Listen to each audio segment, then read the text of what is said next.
आज हमारे पास एक ऐसी कहानी है जो जो किसी को भी अंदर तक हिला दे। ये कहानी है आशीष गुप्ता की, जिन्होंने अपने जीवन का सबसे मुश्किल दौर, मतलब एक कानूनी लड़ाई जिसने उनका सब कुछ छीन लिया, अकेलापन और उस राख से फिर से एक जिंदगी बनाने की कोशिश, वो सब हमारे साथ साझा किया है। और उनके सवाल के जवाब में हमारे पास एक बहुत ही गहरा विश्लेषण भी है, जो उन्हें इस मुश्किल से निकलने के लिए सिर्फ सलाह नहीं देता, बल्कि एक नया नजरिया देता है। आज हम इसी कहानी की तह तक चलेंगे। हमारा मकसद सिर्फ एक व्यक्ति की कहानी सुनाना नहीं है, बल्कि ये समझना है कि जब किसी इंसान का समाज, कानून और अपने ही रिश्तों पर से भरोसा उठ जाता है, तो वो दोबारा उम्मीद और हिम्मत कैसे जुटा सकता है। ये वाकई में सिर्फ आशीष की कहानी नहीं है, ये उन अनगिनत लोगों की कहानी है जो कानूनी लड़ाइयों के, आप कह सकते हैं, भावनात्मक मलबे के नीचे दबे हुए हैं। बिल्कुल। और इसमें सबसे दिलचस्प बात यह है कि इसका हल सिर्फ कानूनी या पैसों से जुड़ा नहीं है। हाँ। तो फिर क्या है? बल्कि ये बहुत गहरा, मनोवैज्ञानिक और भावनात्मक है। तो चलिए शुरू से शुरू करते हैं।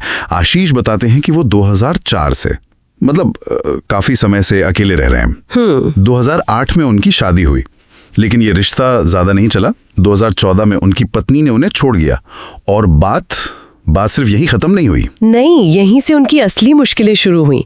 उनकी पत्नी ने उन पर और उनके पूरे परिवार पर आईपीसी की कई धाराओं के तहत केस कर दिया। हाँ, आशीष के मुताबिक ये एक झूठा मामला था। इसमें आईपीसी की धारा 498 जो दहेज से जुड़ी क्रूरता के लिए है, जो कि बहुत गंभीर है। हाँ, और साथ ही धमकी और मारपीट जैसे गंभीर आरोप भी लगाए गए। इसका असर उनकी जिंदगी पर एक सुनामी की तरह हुआ। और धारा 498A एक बहुत गंभीर आरोप है, जिसमें अक्सर तुरंत गिरफ्तारी हो सकती है। ये सिर्फ एक कानूनी मामला नहीं रहता, बल्कि एक सामाजिक कलंक की तरह बन जाता है। सही बात है। लोगों की नजर में आप पहले दोषी मान लिए जाते हैं। बिल्कुल। और सबसे दुखद बात ये हुई कि उनके अपने परिवार ने भी, मतलब उन्होंने भी उनसे दूरी बना ली। अच्छा, परिवार ने भी? हाँ, क्योंकि केस में उनका नाम भी घसीटा गया था, तो उन्हें भी जमानत लेनी पड़ी। ये सोचकर ही मतलब सिहरन होती है कि जिस परिवार से आप सबसे ज्यादा उम्मीद रखते हैं, वही आपसे किनारा कर ले। ये शायद सबसे बड़ा आघात होता है। जब आपका सपोर्ट सिस्टम ही ढह जाता है, तो इंसान पूरी तरह टूट जाता है। व्यवस्था से भरोसा तो उठता ही है, अपने सबसे करीबी रिश्तों की बुनियाद भी हिल जाती है। और तो और उन्हें 4 दिन जेल में भी बिताने पड़े। ओह! उनका आरोप है कि एक महिला जज ने जानबूझकर उनकी जमानत याचिका खारिज कर दी थी। ये अनुभव किसी के भी मन में सिस्टम के लिए गहरी कड़वाहट भर सकता है। बिल्कुल। इस पूरी घटना के बाद उन्होंने फिर कभी शादी करने की हिम्मत नहीं की। और अब 15 साल से ज्यादा का वक्त हो गया है, वो सब कुछ अकेले ही संभाल रहे हैं। एक पूरी जिंदगी उन्होंने अकेले दम पर फिर से खड़ी की है। हाँ, और अब 40 की उम्र में उन्हें एक साथी की जरूरत महसूस हो रही है, लेकिन उनके मन में एक गहरा डर बैठ गया है। स्वाभाविक है। उन्हें लगता है कि हर कोई सिर्फ पैसे और संपत्ति के पीछे है। उनके शब्द बहुत सीधे और दर्द भरे हैं। मुझे जीवन में सिर्फ प्यार चाहिए, जो मुझे कभी मेरे परिवार या साथी से नहीं मिला। ये तो बहुत ही एक बुनियादी इंसानी जरूरत है ना, प्यार और अपनापन, जिसकी कमी उन्हें सालों से खल रही है। इस अकेलेपन को भरने के लिए उन्होंने हाल ही में एक बहुत बड़ा और हिम्मत भरा कदम उठाया है। उन्होंने कैरा, जो कि भारत की अडॉप्शन एजेंसी है, उसके जरिए एक किशोर लड़के को गोद लिया है। वाह, ये तो बहुत बड़ी बात है। बिल्कुल, लेकिन इसके साथ एक नई चिंता भी जुड़ी है। वो अपनी मेहनत की कमाई का एक पैसा भी किसी ऐसे साथी को नहीं देना चाहते जो सिर्फ फायदे के लिए आए। उनका सवाल बहुत सरल लेकिन गहरा है। मैं अब क्या करूं, क्योंकि मैं दिन ब दिन बूढ़ा हो रहा हूं। ये सवाल सिर्फ भविष्य की चिंता नहीं है, ये उनके अतीत के गहरे घावों का प्रतिबिंब है। ये डर जायज है।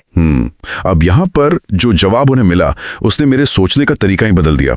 कैसे? जवाब उन्हें एक बेचारे पीड़ित की तरह नहीं देखता, बल्कि एक सर्वाइवर, एक योद्धा की तरह देखता है। और ये एक छोटा सा नजरिया सब कुछ बदल देता है। हाँ, ये सबसे जरूरी बदलाव है। जवाब की शुरुआत ही इस बात को स्वीकार करने से होती है कि आशीष टूटे हुए या असफल नहीं है।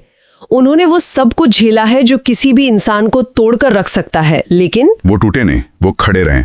बिल्कुल। स्रोत में उनके जीवन की सच्चाई को बहुत साफ शब्दों में रखा गया है, जैसे कि सालों तक अकेले रहना, झूठे आपराधिक मामलों का सामना, जेल जाना, समाज में बदनामी और परिवार का साथ छूटना। और इन सब के बावजूद बिना किसी की मदद के अपनी जिंदगी को फिर से बनाना। और सबसे ऊपर एक किशोर लड़के को गोद लेने का फैसला, ये कोई छोटी बात नहीं है। नहीं, बिल्कुल नहीं। ये दिखाता है कि इतने धोखे खाने के बाद भी उनके अंदर सहानुभूति, जिम्मेदारी और प्यार देने की क्षमता जिंदा है। ये उनके साहस का सबसे बड़ा सबूत है। स्रोत में इसके लिए बहुत अच्छी लाइन कही गई है कि ये किसी की दया पर नहीं बल्कि अपनी मेहनत और हिम्मत से बनाई गई जिंदगी है। A hard earned self built life। बिल्कुल। और जब जिंदगी इतनी मेहनत से बनाई हो तो उसे किसी के हाथों में यूं ही सौंपने का डर स्वाभाविक है। इसी से हम उनके सबसे बड़े डर पर आते हैं, पैसा और रिश्ते। उन्हें लगता है कि हर कोई पैसों के पीछे है, लेकिन जो जवाब उन्हें मिला वो इस डर को एक नया दृष्टिकोण देता है। हाँ, जवाब में एक बहुत गहरी बात कही गई है। ये सच है कि जो प्यार शर्तों, हक या वित्तीय उम्मीदों के साथ आता है वो प्यार नहीं है, वो एक सौदा है। सही बात है। लेकिन इसके साथ एक और सच भी है जिसे समझना बहुत जरूरी है। वो क्या है? कि ज्यादातर लोग लालची नहीं होते, वे डरे हुए होते हैं। एक मिनट, ये तो सोचने वाली बात है। हम अक्सर ऐसे बर्ताव को सीधे सीधे लालच का ठप्पा लगा देते हैं, लेकिन डर के नजरिए से देखना ये तो पूरी डायनामिक ही बदल देता है। बिल्कुल। समाज में महिलाओं को अक्सर यही सिखाया है कि उन्हें वित्तीय सुरक्षा खोजनी चाहिए। कुछ कानून भी निर्भरता को बढ़ावा देते हैं। और उन्होंने अपने आसपास रिश्तों को टूटते और अस्थिरता देखी होती है। इसका मतलब ये नहीं है कि ये सही है या इसे स्वीकार कर लेना चाहिए। तो फिर इसका मतलब ये है कि इस पैटर्न को समझना जरूरी है। तो समाधान क्या है? मतलब दुनिया से भरोसा ही उठा लेना? नहीं, समाधान अलगाव नहीं बल्कि बेहतर फिल्टरिंग है। बेहतर फिल्टरिंग? हाँ, ये समझना कि कौन सुरक्षा के डर से ऐसा कर रहा है और कौन असल में लालची है। और ये समझ ही आपको सही इंसान चुनने में मदद करती है, न कि पूरी दुनिया से नफरत करने में। ठीक है, बेहतर फिल्टरिंग सुनने में तो अच्छा लगता है, लेकिन असल जिंदगी में इसका मतलब क्या है? आशीष जैसा व्यक्ति जो इतना कुछ झेल चुका है, उसे क्या करना चाहिए? क्या कोई ठोस प्लान है? हाँ, और एक बहुत ही स्पष्ट और व्यावहारिक योजना दी गई है। सबसे पहला कदम है पार्टनर या जीवन साथी शब्द का मतलब ही अपने लिए बदल देना। मतलब 40 की उम्र में और इतने बड़े आघात के बाद पारंपरिक शादी ही एकमात्र मंजिल नहीं हो सकती। तो क्या शादी के विचार से ही बाहर निकलना? जरूरी नहीं। मतलब ये समझना कि एक साथी का मतलब भावनात्मक साथ, साझा दिनचर्या और आपसी सम्मान भी हो सकता है, जहां दोनों आर्थिक रूप से एक दूसरे पर निर्भर न हो। अच्छा। एक ऐसी साझेदारी जहां दोनों अपनी अपनी वित्तीय जिम्मेदारियां खुद संभालें। ये तो एक बराबरी का रिश्ता हुआ, निर्भरता का नहीं। बिल्कुल। एक ऐसा साथी जो आपके जीवन में मूल्य जोड़े, न कि एक और जिम्मेदारी बन जाए। और जानते हैं, ये एक सोच ही लगभग 70 से 80% गलत लोगों को आपकी जिंदगी से अपने आप दूर कर देगी। कैसे?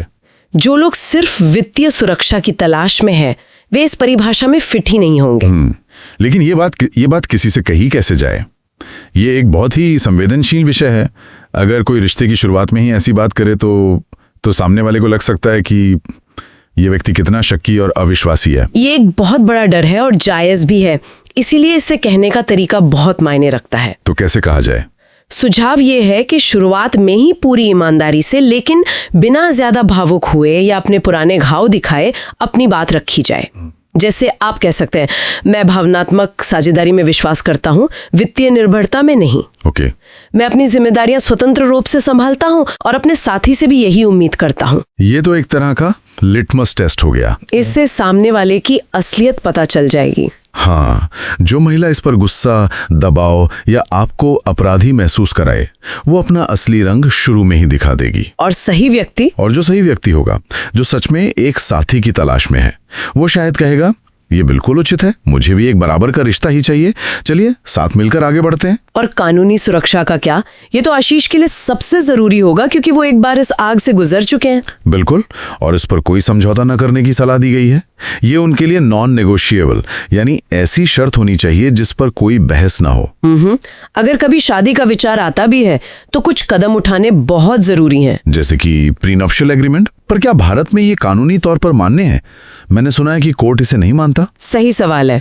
ये सीधे तौर पर लागू नहीं होता, यानी कोर्ट इसे मानने के लिए बाध्य नहीं है, लेकिन यह एक MOU यानी मेमोरेंडम ऑफ अंडरस्टैंडिंग या एक समझौते की तरह काम करता है। ये दिखाता है कि शादी के समय दोनों पक्षों की नीयत क्या थी, खासकर संपत्ति को लेकर। अच्छा, तो बाद में अगर कोई विवाद होता तो ये कोर्ट में एक मजबूत सबूत बन सकता है। बिल्कुल। तो और क्या कदम उठाए जा सकते हैं? अपनी संपत्ति को माता पिता या अपने बच्चे के नाम पर बने एक ट्रस्ट में रखना, हमेशा अलग अलग बैंक खाते रखना, कभी भी कोई जॉइंट लोन नहीं लेना, और सबसे जरूरी अपने गोद लिए बेटे के पक्ष में एक स्पष्ट वसीयत बनाना। आप जानते हैं, ये पूरी चेकलिस्ट एक तरफ तो बहुत जरूरी लगती है, लेकिन दूसरी तरफ थोड़ी दुखी भी करती है। दुखी क्यों? कि एक इंसान को प्यार और साथ पाने के लिए इतनी दीवारें खड़ी करनी पड़ रही हैं। ये उस आघात की कीमत है, और इन दीवारों को देखने का नजरिया बदलना होगा।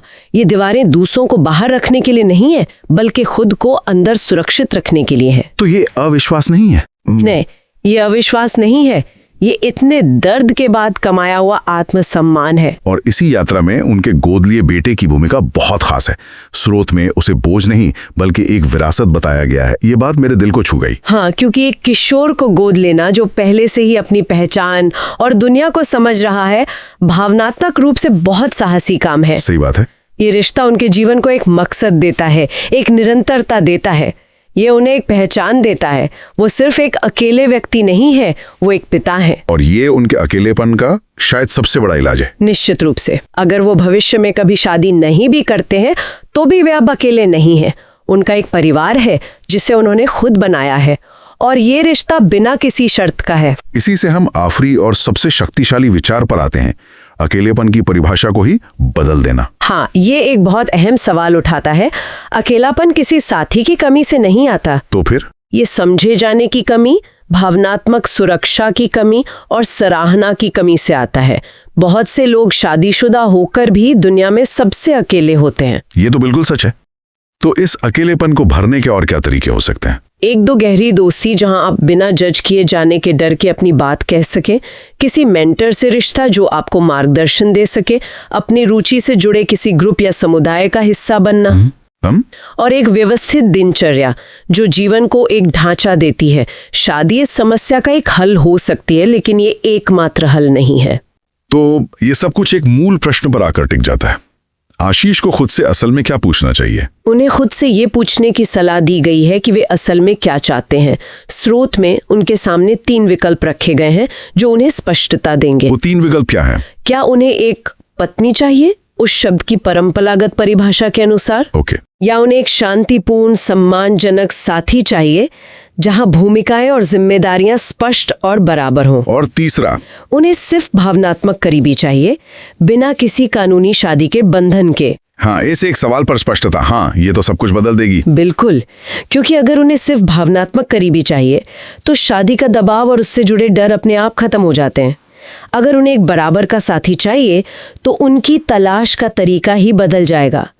ये स्पष्टता ही उन्हें आगे का रास्ता दिखाएगी और गलत रिश्तों में पड़ने से बचाएगी। तो इस पूरी चर्चा का सार यही है कि प्यार पाने के लिए आपको किसी को भुगतान करने की जरूरत नहीं है। पूरा महसूस करने के लिए शादी करना ही जरूरी नहीं है। बिल्कुल। और एक बार धोखा खाने के बाद आंख बंद करके फिर से भरोसा करने की भी जरूरत नहीं है। हर कोई शांति, सम्मान और स्नेह का हकदार है, ना कि ड्रामा, डर या शोषण का। और ये कहानी हमें एक बहुत जरूरी सवाल पर सोचने के लिए छोड़ जाती है। यहाँ सारी सलाह बाहरी सीमाएं बनाने पर केंद्रित है, कानूनी, वित्तीय और सामाजिक। ये सब बहुत जरूरी भी है, लेकिन ये एक गहरा सवाल भी खड़ा करती है। कौन सा सवाल? आघात के बाद कोई व्यक्ति अपने अंदर की सीमाओं को फिर से कैसे बनाता है? मतलब स्वस्थ सावधानी और एक बंद दिल के बीच की महीन रेखा कहाँ खींची जाए? खुद को बचाने की कोशिश में कहीं हम उसी जुड़ाव से खुद को पूरी तरह अलग तो नहीं कर लेते जिसकी हमें असल में तलाश है? ये संतुलन कैसे पाया जाए? ये एक ऐसा सवाल है जिसका जवाब शायद हर किसी को अपने भीतर ही खोजना होता है।